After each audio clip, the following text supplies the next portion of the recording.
Council. Thank you all who have come to take part in this discussion.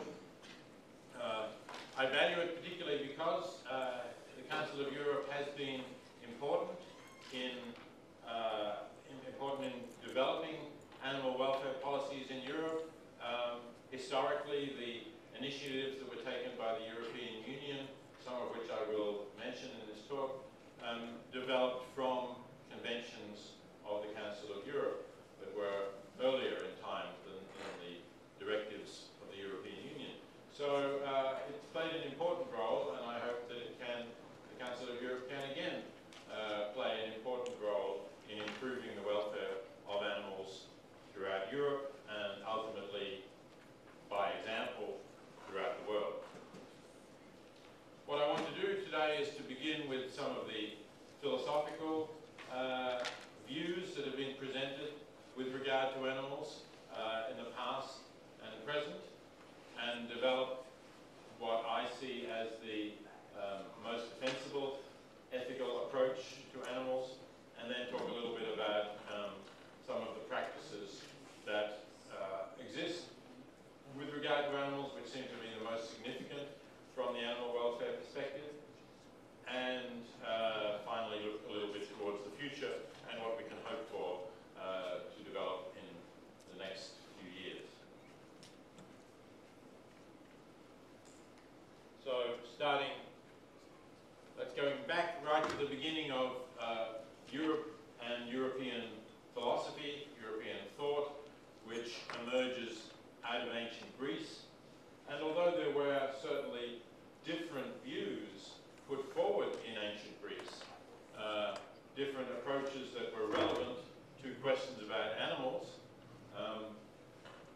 the one that became most influential in Europe was that of Aristotle, represented here by the quote that I have, which is obviously not a very friendly attitude to animals. It suggests that the world is a hierarchy in which the lower exists for the sake of the higher, so the plants for the sake of animals, and the brute beasts, the animals, exist for the sake of man or human beings. And in fact, Aristotle actually is more specific still in terms of this hierarchy, because he thinks that the less rational humans exist for the sake of the more rational humans. And by that means, he justifies slavery by claiming that the so-called barbarians, who the Greeks enslaved, are less rational than the Greeks themselves. Nobody, of course, would defend that claim today as a justification of slavery. But something like this idea that Aristotle put forward about animals, you can still see in its working through in the way that we relate to animals today. And I'll say a little bit more about how that developed. As I said, this is not the only approach taken in ancient Greece. We know, for example, that the school of Pythagoras practiced vegetarianism. We don't quite know why.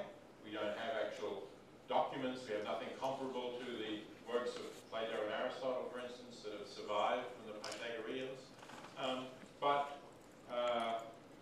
we can only speculate as to how the relations of humans and animals in Europe might have been different if it had been the school of Pythagoras rather than that of Aristotle, which came into the European tradition. But the other great influence in the European tradition came from outside Europe in terms of the Hebrew tradition of the creation of the world. And it has a somewhat similar view. You can see why it was not difficult for these views to be brought together, to be harmonized. Because in the Hebrew tradition, we get the idea also that humans have dominion over the other animals. That this is a divinely granted gift of dominion. And also that humans alone are godlike. Humans are made in the image of God. The other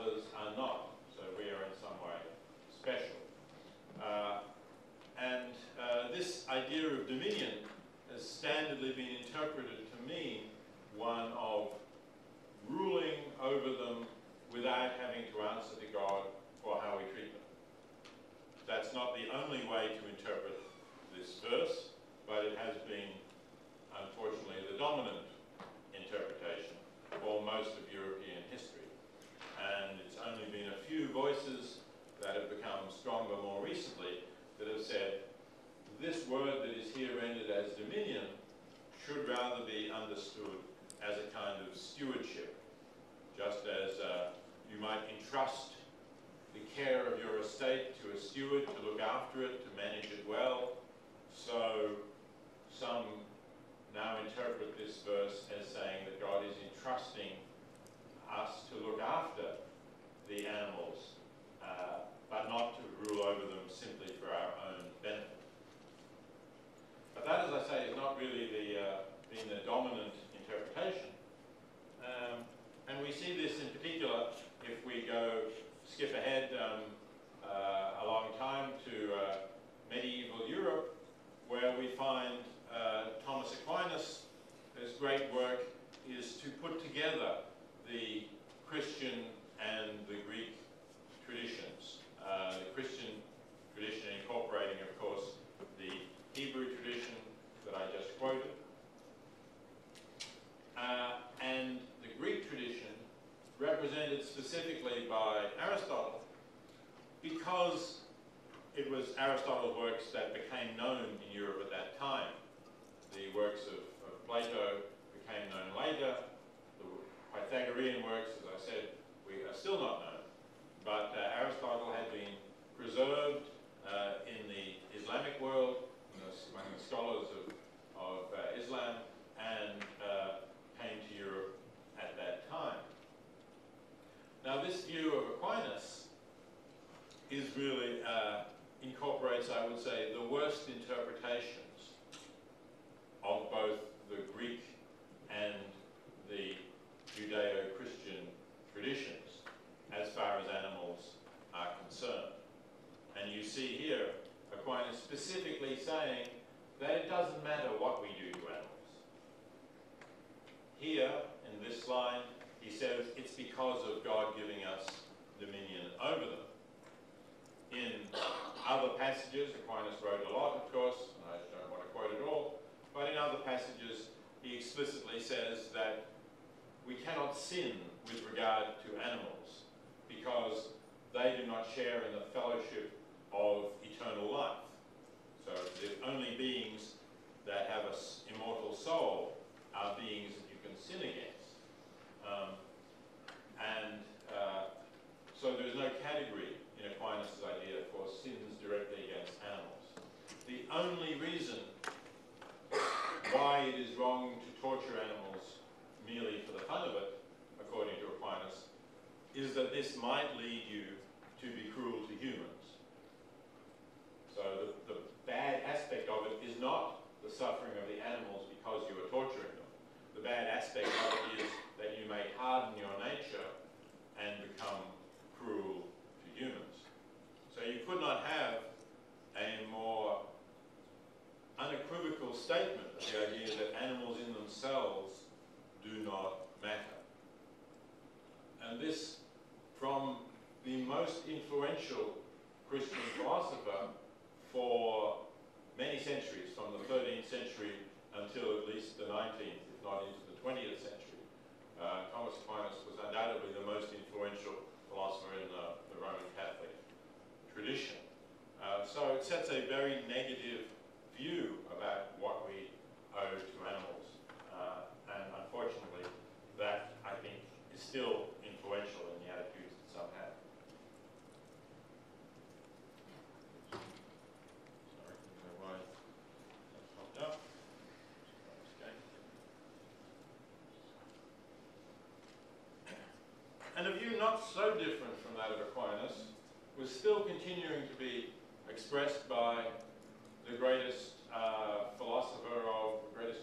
European philosopher, perhaps you could say, or the greatest continental European philosopher, let me put it that way, of the 18th century, Immanuel Kant, who also took the view that we have no direct duties to animals. His explanation was not in terms of dominion. His ethic did not depend explicitly on religion in that way, but it was the idea that animals are not self-conscious. And from that he concluded that therefore they are just a means to an end, whereas the end is always human beings. Today we can ask, why does Kant think that self-consciousness is necessary to be an end? Why isn't simply consciousness, the capacity to feel pain, enough to make you an end in yourself? That is, enough to mean that there is some way in which you can be wronged, you can be harmed. Because you can feel pain, somebody can inflict pain on you without a sufficient justification, then you are wronged, and I would say therefore you become an end in yourself, because what states you're in matters. And some contemporary Kantians actually acknowledge that Kant got this wrong, that there is a mistake here, an argument from the idea that in order to be a moral agent, you have to have some self-consciousness or self-awareness. That is, for you to be blamed for what you do, you have to be sufficiently self-aware to be able to think about what you're doing and to consider alternatives to it. But that's very different from saying that to be what we might call a moral patient, that is the object, an object of moral significance, you also have to be self-conscious. And I would argue that that's false, that's a mistake that Kant made, that all is necessary for that is that you be conscious. You're not a moral agent, you can't be blamed for what you're doing, but others can be blamed for doing something to you quite directly, not merely because of the consequences it might have for human beings. So those are the leading attitudes that I think have been important in shaping European thought about animals up to the end of the 18th century.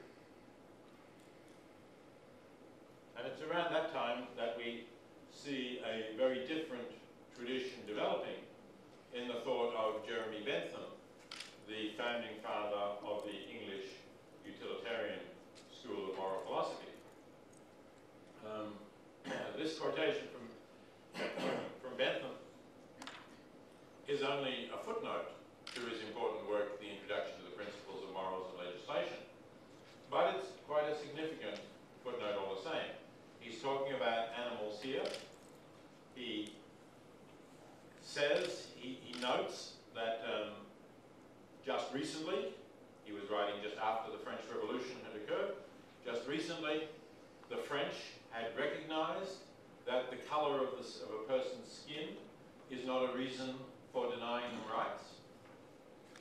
And he says, in this footnote, one day perhaps people will come to realize that other anatomical features that differentiate humans and animals, how many legs they have or how thick their skin is, are equally insufficient for saying that it doesn't matter if a being is tortured or suffers. And Bentham then imagines somebody objecting, but wait a minute, they can't reason like we do, or they can't talk like we do. And this is his response. He says, the question is not, can they reason, nor can they talk, but can they suffer? And that, I think, was a really important understanding philosophically, that it's suffering that is the crucial line as to whether a being really has interests and can be harmed and therefore can be an end in itself. Shortly, a few decades after Bentham put forward this idea, we started to get the first animal welfare legislation in England, although extremely inadequate, very weak, but at least the idea started to be taken seriously. And we also had another revolution in thought that was very important for this area. And this came from Charles Darwin, who's shown here as a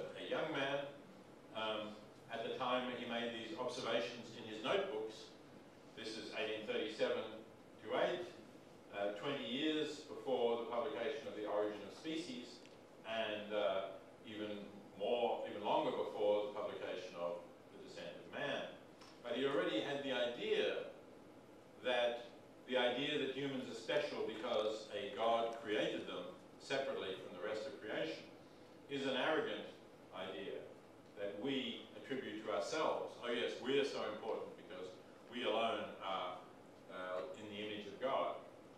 And he had this other idea, which he thinks is both true and more humble to humans, to think that we are created from animals, that we are descendants from animals and not a separate creation. And that also, I think, helped to break down this gulf that we had placed between ourselves and non-human animals.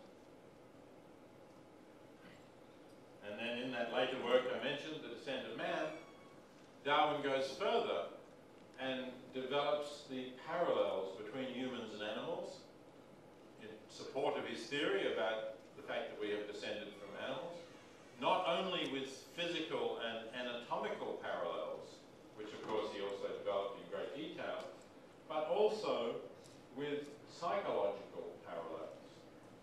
That the animals, like us, also are capable of pleasure and pain, happiness and misery, and we can see it in them when we look at the way, for example, kittens and lambs play. We can see their enjoyment of life, like we see this with our own children. And he could also have added, we see it also when they're in pain, that their behaviour is like ours. So the gulf is here shrinking, and we are starting to get more seriously the possibility of taking seriously the interests of animals as beings entitled to moral consideration.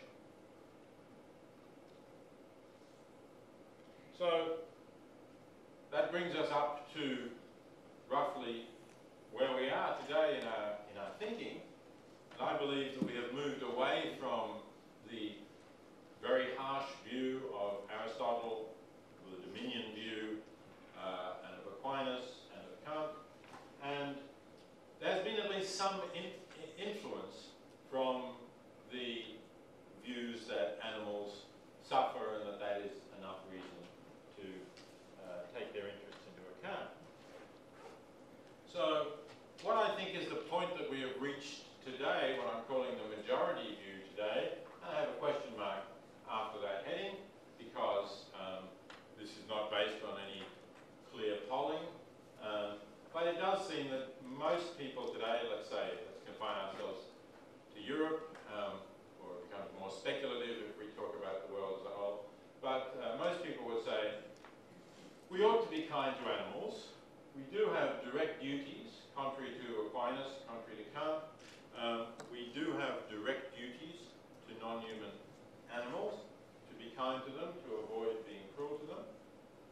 Their interests count, but they may be overridden by our own interests, for example, in feeding and clothing ourselves, or many other interests that people may have. So I think that's the view that a lot of the people hold, and as you can see, it's somewhat vague, a somewhat vague view, because it says, yes, we ought to be kind to animals, we ought not to be cruel to them, but our interests override theirs, and there's no clear specification of what the boundary is, or when they override them, or why, or what cruelty is, and why. So I think this view has problems when you try and reflect on it rather more. So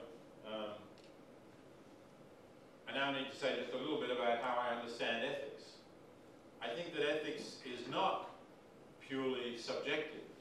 It's not just a matter of me saying, how do I feel about something, and you saying, how do you feel about something, and we can just exchange our views and not take the discussion any further. Of course, there are some things that are like that. You may like strawberries, and I might prefer apricots, and there's no point in arguing about that as to which is the more delicious fruit to eat. But in ethics, we do argue, and we do feel that there's an obligation to present some reasons for our view. And if you're going to start drawing distinctions, for example, between humans and non-human animals, you have to be able to defend that, offer some reasons for it, or between different practices that you approve of or disapprove of. So the problem is whether the majority view I described can do this. And here's an example. So with apologies to those from Spain, perhaps, majority European opinion, I think I can confidently say, rejects the bullfight as a form of entertainment. Cultural differences, but most Europeans would say this is not acceptable, and attempts to introduce it in countries in Europe where it does not exist would be very likely to be rejected. You could take other examples as well. You could take other forms of animal use, like in the United States a few years ago, there was a big scandal about a famous football player being involved in dogfighting, and provoked a huge public outrage. He went instantly from being a hero to many people because of his football skills to being the worst kind of villain. He was convicted and sentenced to prison. He served, I think, I can't remember, 18 months, something like that in prison. And when he came out, he wanted to resume his career, and some people thought he should never play football again. He should spend the rest of his life in prison. There was a lot of extreme reaction to that because he was involved in dogfighting. So you get a lot of things that people reject very strongly. But then you get other things that they do not reject. So this is broiler production, chicken meat production, which is of course a very popular food that people consume. And yet I would say there is far more suffering going on in this shed, in this photograph. At the moment that photograph is taken, there is much more suffering occurring than there was in the bull ring that I showed you. Partly, of course, it's just a matter of the numbers. There are 20,000 chickens probably in this shed.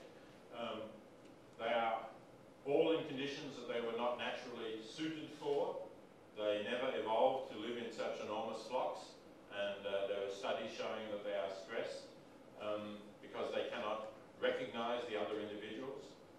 In a flock of 50 or 80 birds, each chicken will know each individual bird and will know whether that bird is superior to it in the pecking order or inferior, and therefore can get out of the way or can dominate that bird.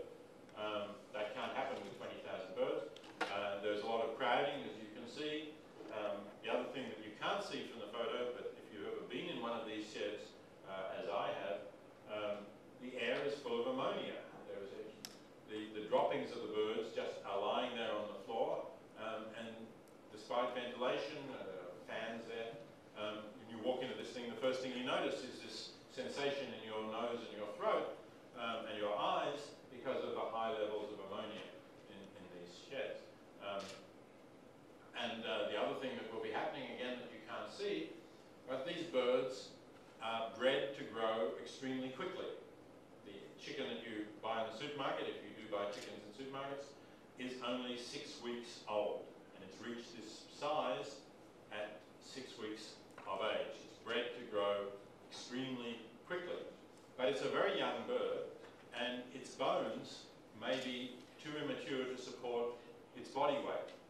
So it can happen, it's a regular occurrence in fact, that some of these birds' legs collapse.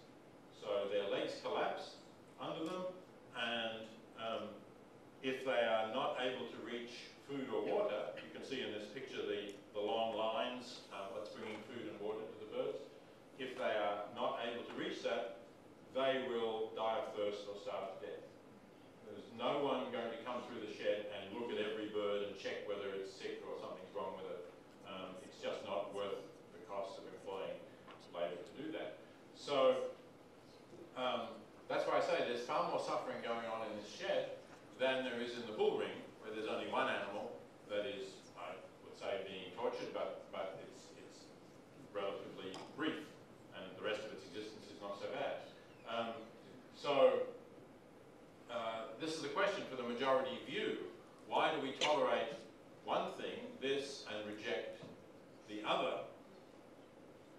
Now you might say, well, that's because we need to eat, but we don't need to watch bullfights. We could go and watch football instead, where there are no victims being killed. But it's not really true that we need to eat chicken. We can survive perfectly well as vegetarians or vegans without eating meat or without eating animal products. So it's also an option. This is also something that is not essential to our survival or our health or our well-being or our productivity or to feeding hundreds of millions of people. So it's again a choice really that we're making.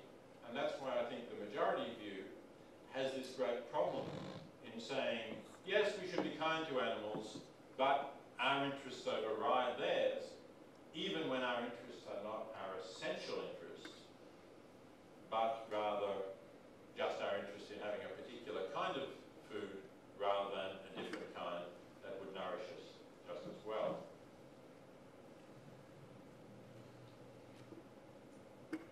So this is a view, this is what I would suggest we should put in place of the majority view, the view that I call equal consideration. It's the idea that if beings have interests, we should give equal consideration to those interests, irrespective of the species of the being. Another way of putting this would be simply to say, pain is just as bad whatever the being who feels it. So the pain of a chicken or a dog or a cow or a pig is just as bad as a similar amount of pain experienced by a human being. And that's, I think, a view that can be consistently held and consistently applied without leading to the kinds of paradoxes and problems that we get for the majority, what I call the majority view. And what I'm suggesting here is that we reject speciesism, which is a term that I've helped to popularize, in order to make the parallel with these other isms that we are familiar with and that we reject. So the obvious parallels are with racism and sexism. If we go back one slide, if we replace species here with race or sex, then obviously everybody in this room, I'm sure, will reject it. That's what the Council of Europe is about. Right? If somebody said, well, we can give less consideration to people when they're not members of our race or when they're not members of my sex, everybody would say that's outrageous. You can't defend such a view. And of course I agree. But if those boundaries, the boundaries of race or sex, are not morally relevant, not morally decisive for how much consideration we should give to a being, then why would the boundary of species be morally crucial to how much weight we should give to the interests of a being? I can't see why that is really any different from these other boundaries. It's as if we started out with a small circle of moral consideration when people considered only their own tribe, and then expanded to their own nation or their own race or people of their own culture. And then, with things like the Universal Declaration of Human Rights, we push that out to the boundaries of our species. And then we say it should stop there. But why should it stop there? Why should just bringing it to include all of our species be the end of the process, when there are billions of beings who can also suffer pain who are not members of our species?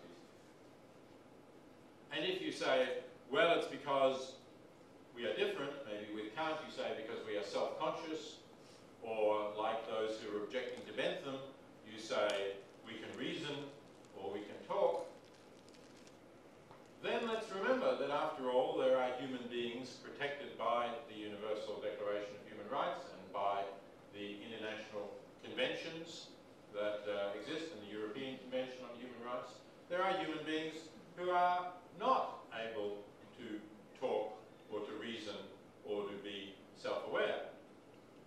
All of us were in that situation once, and some, of course, are in that situation always because of intellectual disability. But we don't think that therefore they should have no rights, or that their suffering does not matter, that we justify in giving less consideration to their suffering. On the contrary, we protect them, and we think that's an important thing that we've done. So we can't use those criteria to justify excluding animals from this sphere without at the same time implying that we could again withdraw that protection from those categories of human beings who lack rationality or self-consciousness or language.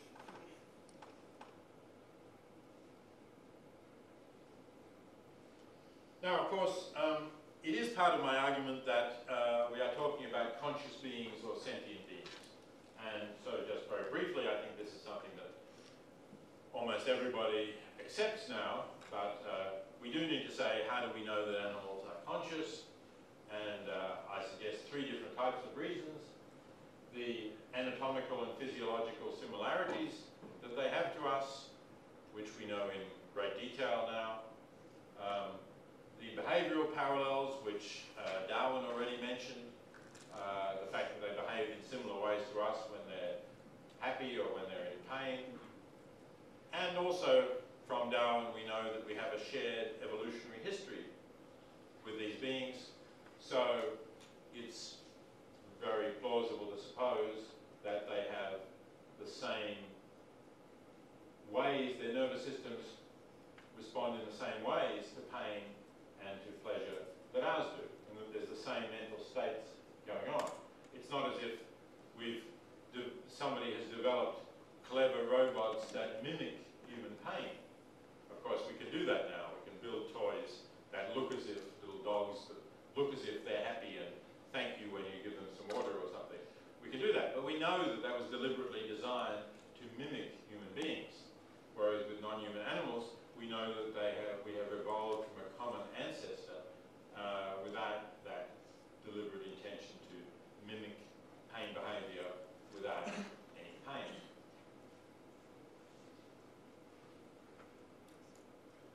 But that does raise the question about how far does this consciousness go? Where is there a line to draw?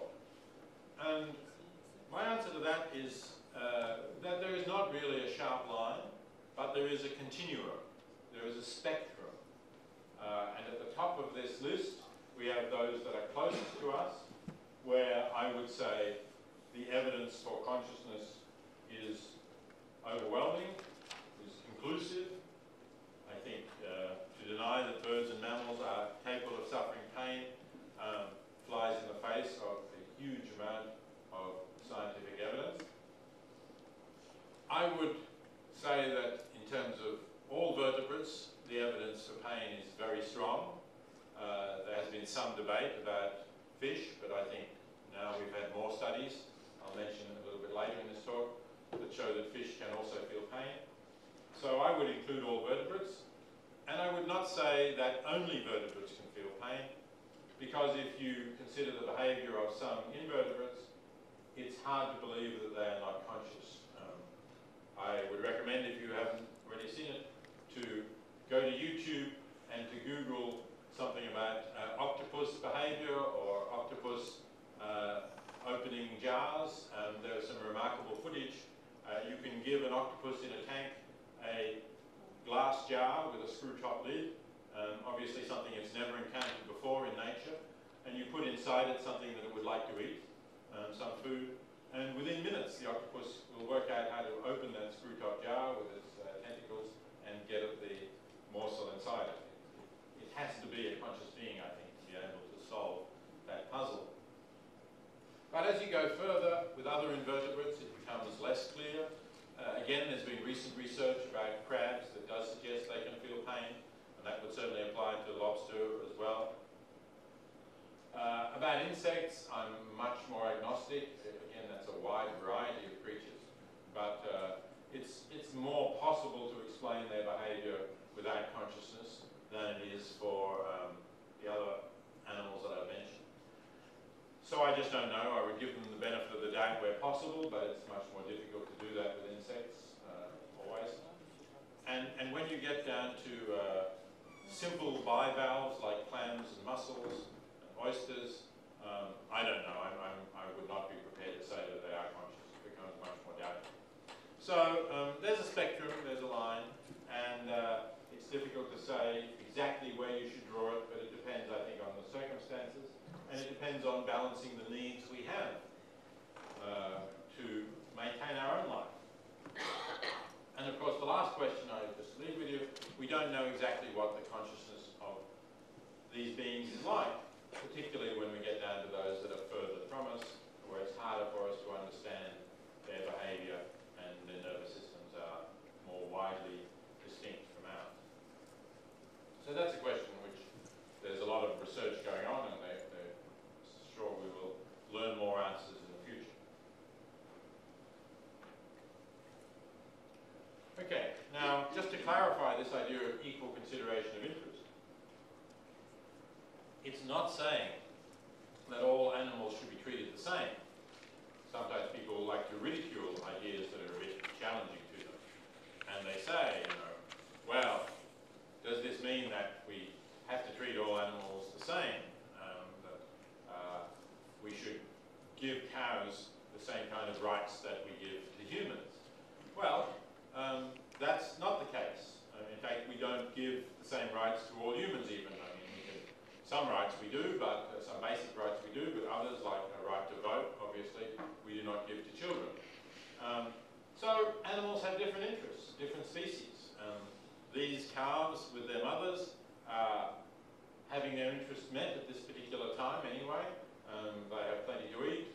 The weather is suitable for them.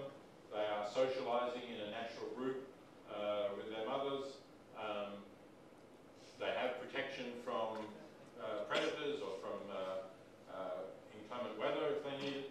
So their interest is satisfied. Our interest would not be. We have a lot of other interests. We, for example, have an interest in having an education so that we can participate fully in our society in ways that we cannot without an education. So, you know, don't let the idea of equal consideration of interests turn into some kind of fantastic claims that animals and humans have to be treated in the same way. It's just we have to consider their interests for what they are and not give them less weight just because they're animals than we give to our own interests. And the more complicated question, which I'm just mentioning and don't really have time to fully discuss, is questions about the interest in continuing to live. So I have here a quotation from a conservative British philosopher, Roger Scruton. I put it as a representative of a view that I do think has some philosophical basis. Not necessarily that I accept this view, but I think it's an arguable kind of view, that there is a difference in the way in which premature death constitutes a loss for normal human beings. I am here talking about human beings who are not small children, not infants anyway, and who are intellectually aware of their own existence and able to think about their own future. And normal humans in that category, I think, when, as Scruton says, when they die prematurely, we feel that that's a tragic loss because they were not able to achieve what they wanted to achieve. They were not able to fulfill their wishes and desires. And we all are very much future-oriented beings in that sense. So I'm sure all of you have some thoughts about what you're going to do after this talk finishes, about what you're going to do this evening, about what you're going to do next weekend, about what you're going to do in your summer vacation, and perhaps what you're going to do in some future time, 2 years hence or 5 years hence. Now, I doubt that non-human animals have these kinds of thoughts. Maybe some of them do, but I doubt that all of the vertebrates, for instance, that I said are capable of feeling pain, have any thoughts about what they will do next summer, if indeed they even have the concept of the seasons rolling around. So if they die, that's a loss of their enjoyment of life, if they were enjoying their life. But it's not something that makes their wishes and hopes, the wishes and hopes of the past, as something that could not be fulfilled, because I don't think they would have had those longer term wishes and hopes. So I do think that that could be a basis for saying that normal humans have an interest in continuing to live a normal lifespan, which is different anyway from those that non-human animals have. And that does make it more serious to end their lives against their will, against their desires. And so I don't think the principle of equal consideration of interest automatically tells you that it's just as wrong to kill a cow as it is to kill a normal human. I think it's compatible with the idea that when something tragic happens, and a lot of people are killed, for instance, in an earthquake or a terrorist attack or whatever it might be, that's a great tragedy that's much greater than the death of a similar number of non-human animals.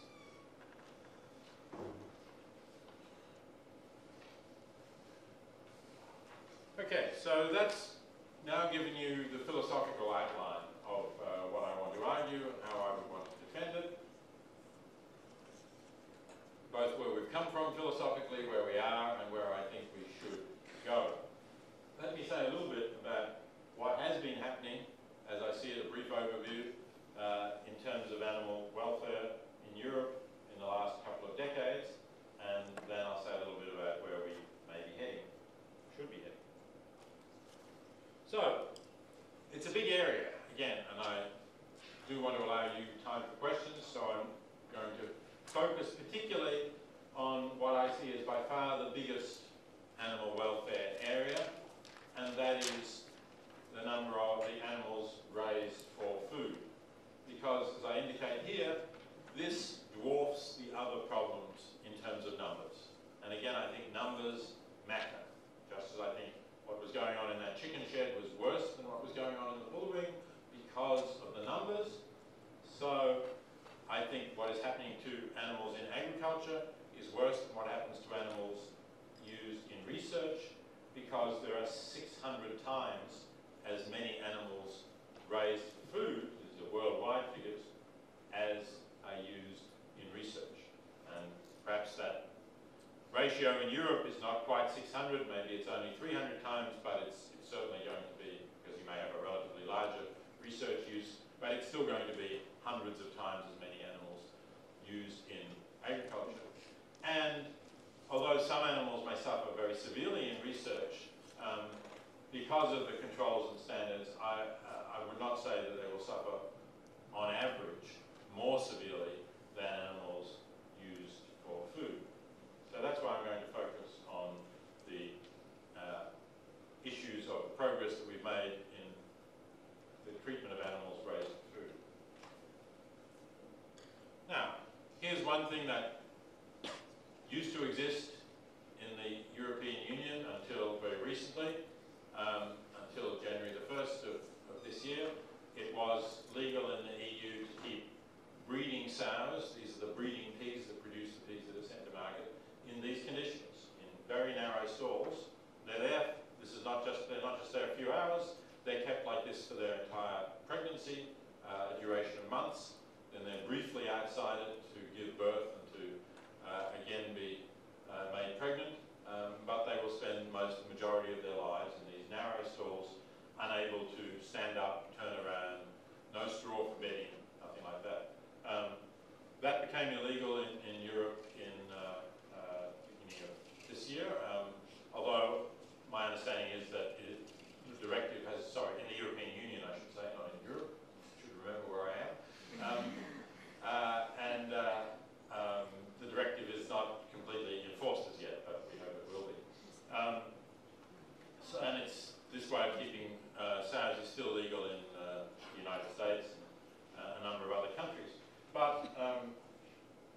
progress has been made in getting rid of it, starting in the United Kingdom in 1999.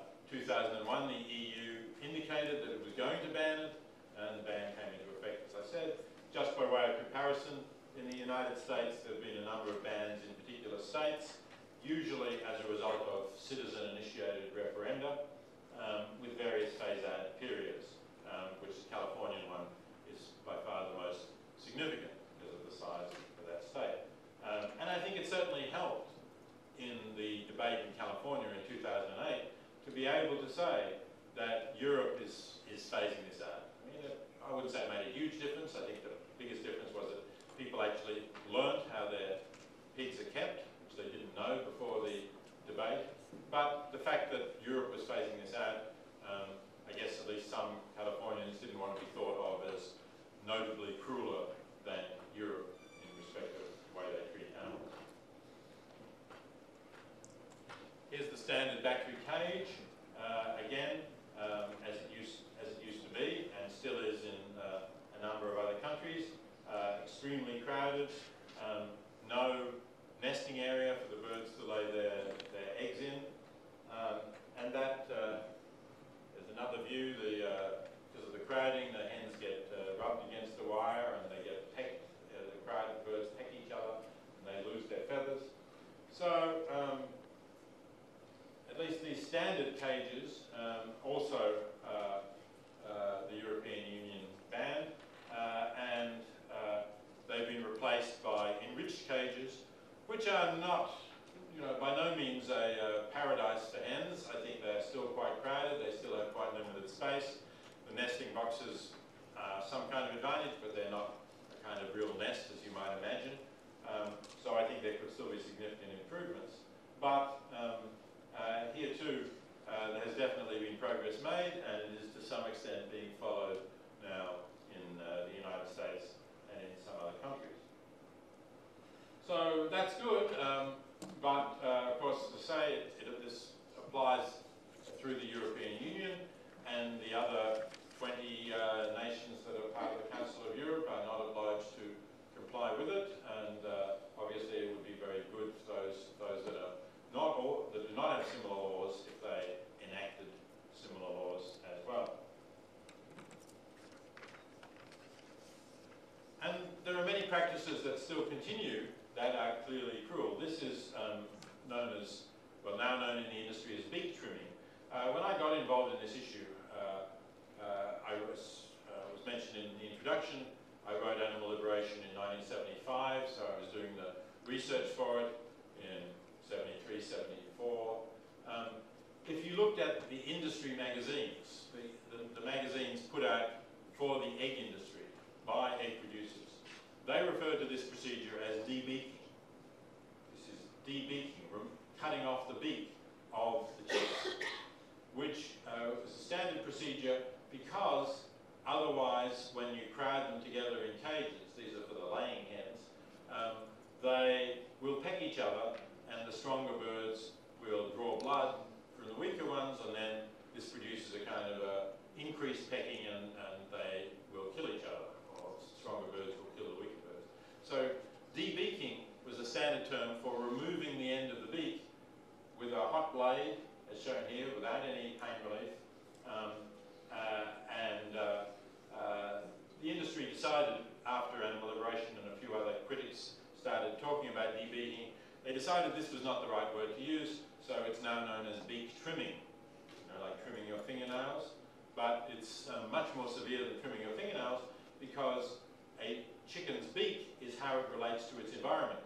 It has to have nerves in the beak to sense whether something on the ground is an insect it might eat, or a grain it might eat, or a pebble that it isn't going to eat. So it's a very sensitive organ, not at all like cutting your fingernails. And here's quite a recent draft report from the European Food Safety Authority, which talks about the acute distress from debeaking, which is still standard in this industry. So that's something else that needs to be addressed, these kinds of questions of mass industrial agriculture, and what are the things that it continues to permit despite the progress that's been made. As far as broiler chickens have been concerned, although there is an EU directive on this from 2007, I think, there's still, it's a rather weak directive. It doesn't do anything as dramatic as prohibiting the sow stalls or the laying cages. And I think that we still have very serious welfare problems with the mass rearing of chickens for meat. That is certainly something that also needs to be addressed. And another problem which you can't perhaps show so well in a picture is the problem of the breeding birds for the meat chicken industry.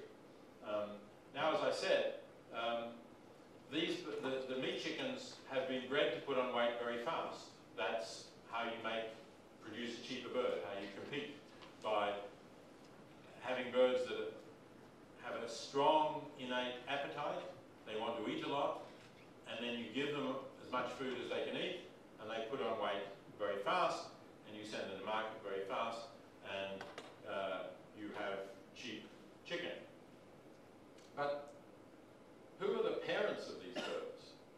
Well, the parents have to have the same genetic strains. The parents exist to produce thousands of eggs, or as many eggs as possible, which will then go into these factories. But the parents have to have the same genes as their offspring. So they also have to be bred to want to eat a lot.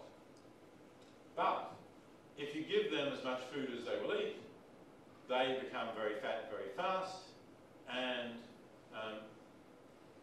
with the ones that you're going to sell at 6 weeks of age, it doesn't much matter if a few die along the way, their legs collapse, it's not economically significant, and the rest of them will get killed at 6 weeks anyway. But the breeding birds, you want to be sexually mature, and you want them to have several months in which, or a year or two, in which they're breeding.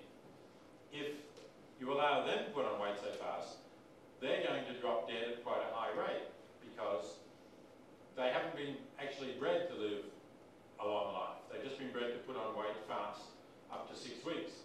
And they would get extremely obese, and a lot of them would die. So the producers don't want this, so they restrict their feed. As this says, they're getting something like between, at least for a period, for about 18 weeks, 17 weeks, they're getting only a quarter to a third of what they would eat if you allowed them to eat freely. That means that they're chronically hungry. They're permanently kept hungry. And as this same European Food Safety Authority draft report says, this results in abnormal behaviour and so on. And I think they're clearly suffering. I think we can conclude, as you would expect, that birds that are chronically hungry and not getting enough to eat are suffering. So there's another problem with the whole sort of bred-in, built-in genetic problem, if you like, with the way the industry functions. They've created this weird breeds of birds that are not actually geared to living a normal lifespan. And so in order to get them to live something like a normal lifespan, not fully normal, but still, you have to actually half-starve them to get them to live like that.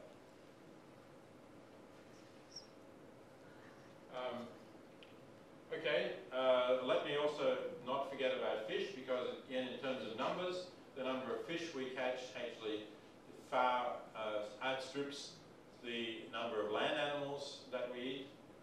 This is an estimate from a website called Fish Can, suggesting that the number of wild-caught fish is in excess of 1 trillion, 1,000 billion fish, without including bycatch. As I said, there is evidence that fish feel pain. Have a look at Victoria Braithwaite's book, if you wanted to check that. And even though wild-caught fish may have lives that are not affected by human intervention, there is virtually no humane slaughter of fish. The conventions we have for humane slaughter of cows and pigs and chickens and so on, there is nothing like that for fish.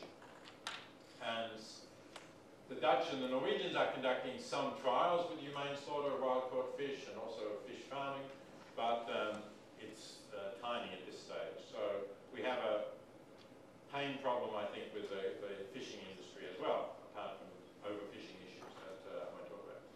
Also, let me mention other things that are not covered in the European Union, really. There is no directive for dairy cows, and cows are increasingly going indoors. I was just speaking to Dan Jorgensen, a member of the European Parliament from Denmark, who said that in the last 20 years, Denmark has gone from having most of its cows outside on grass to having 75% of its cows never going on grass, just permanently indoors. So we are developing a lot more animal welfare problems with a more intensive dairy industry in Europe as well. The other thing that is not regulated in the European Union is the length that time that you can transport an animal. So there is an effort in the European Parliament to have an 8-hour limit on how long you can transport an animal. So far that has not gone anywhere, but that is certainly something that I think needs to be looked at as well.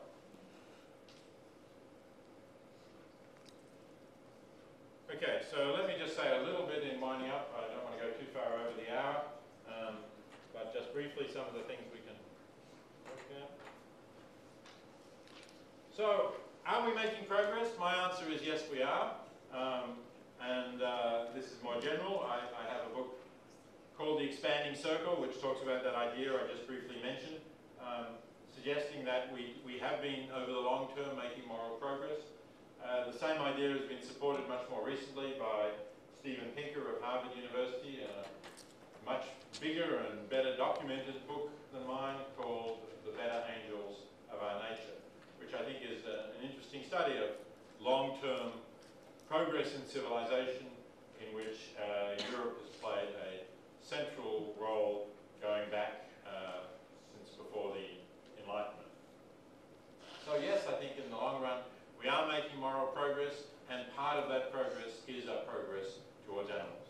Pinker incidentally agrees, although he's not someone who's known as an animal rights advocate particularly, but he gives the example from his own field of psychology of experiments on animals, and talks about experiments that he himself did as a student, which he now thinks are horrific, and which most of his colleagues would agree with him were horrific. So yes, we have been making moral progress, and I think that gives us some hope for thinking we will continue to do so.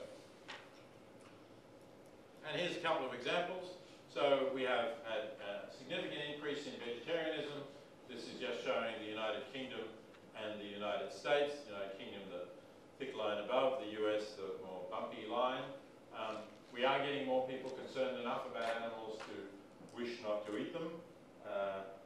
And also, of course, some of these are people who are vegetarians for the environment or for their health, but I think it all helps. We are even now, interestingly, in the United States, seeing a decline in meat consumption. For the first time, really. It's been steadily up forever, more or less, I guess, probably since the start of the United States. And now it's actually topped out. If you look at this, beef topped out in the 1970s, but you could say, well, that was just because people were shifting to chicken, the red line, that goes up until about 2008. But now that has started to drop as well, and nothing else is taking it up. So Americans, after eating huge amounts of meat, more than in Europe, are starting to think for various reasons that this is not a good thing, and are starting to move against it. That's very encouraging. If I wanted to discourage you, I would show you a slide of meat consumption in China, which regrettably goes the other way, no doubt because of their increasing affluence. But we have to hope that they too eventually will learn from other countries that this is something with very negative consequences, both for themselves and for animals and the environment. And the environment is clearly one of the factors that's going to be important in the future of animals. So this slide that I showed you before shows an animal welfare-friendly farm. But that's not the only question. Although I'm here to talk about animal welfare, I think you can't separate, in terms of the ethics of eating animals, you can't completely separate animal welfare questions from environmental questions, particularly greenhouse problems. And so this beef in particular may be maybe more animal welfare friendly than the chicken production I showed you, but it's actually significantly worse in terms of greenhouse gas emissions. The United Nations Food and Agriculture Organization said that a few years ago, pointing out that the livestock sector generates more greenhouse gas emissions than the entire transport sector. People are starting increasingly to realize that. And it's also significant to understand that just the fact that the beef or the dairy is organically produced, that the cattle are on grass, it's good for animal welfare, but it's actually worse for climate change. Per kilo of beef or dairy products produced, you get larger greenhouse gas emissions when ruminants eat grass and the digestion process releases methane, very potent greenhouse gas, than if you were feeding them on grain.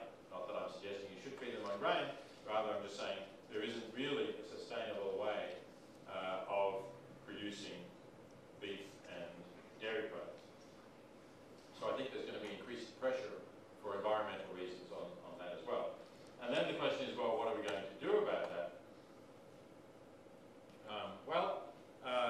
There's something like this, I guess, which is both reasonably animal welfare friendly and not carbon intensive particularly. There's free-range egg production, rather nice unit. This is actually in New Jersey, not far from Princeton University, but there are plenty of European units that look like this.